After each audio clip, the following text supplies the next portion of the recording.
So Rob, the people want to know why we're starting with seated guard. A lot of people think of seated guard or butterfly guard as a guard that requires a ton of reflexes and a ton of movement.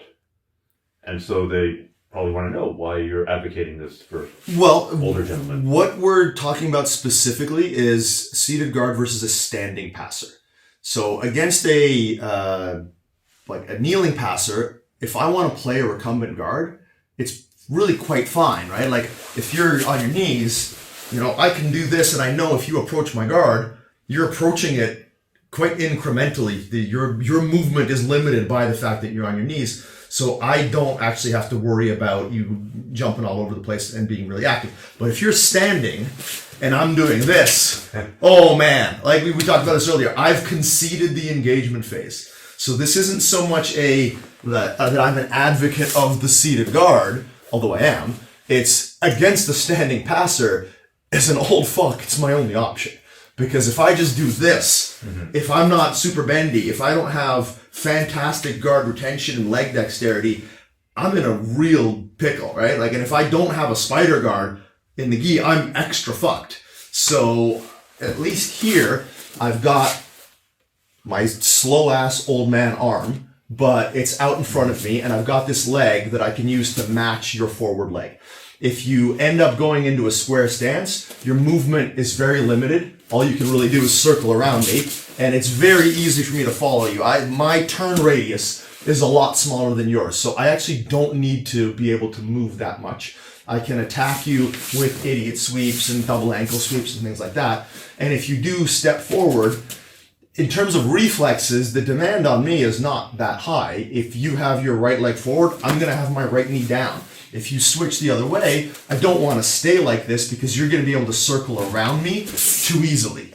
So if you switch, then I switch. Again, not something the average 45-year-old is going to struggle to do, rolling from one side of their fat ass to the other side of their fat ass. And I'm not saying there's no movement required. I'm just saying that I've got a choice. You're standing, I'm either doing this and giving up, or I'm doing this and knowing that I've got two tools, and if I am flexible enough to do this, I've got these two tools, and I've got these two tools that I can simultaneously engage with you, attack, and keep you at a distance. It's actually surprisingly and obnoxiously difficult to, if you come forward, to deal with someone who's just doing this. You basically have to address it.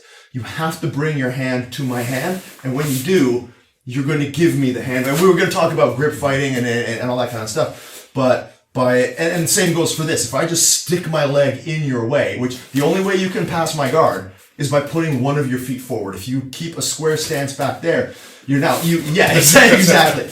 Right? Now, if I go like this, you can keep a square stance and just grab my ankles and keep your hips back. And again, if I don't have the spider guard as a tool, I'm going to be very limited, or I'm going to be having to immediately, if you grab back up, I'm going to have to immediately do this, which, guess what, brings us into the seated guard. So I think my logic is fairly sound.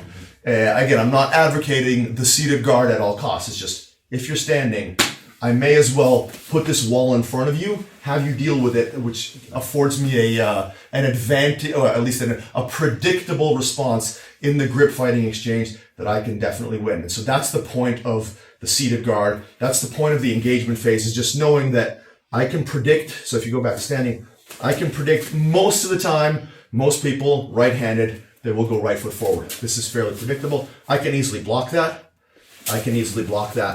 And if you want to get out of the way of that, you have to make a big movement. And that big movement gives me the opportunity to move into a shin-on-shin or a single leg style guard. And we'll have grip fighting that we can do. So the key points are matching my right side forward, your left side simply forward. Enough put, the engagement in the seated guard is just that I can match with this, or I can match with this. And if I do have the flexibility to sit with my shoulders over my knees and my hands in front of my feet, I should. We don't want to play a seated guard exactly like that. But you'd be surprised how often people do it. So if you do have the ability, I'm actually not very flexible.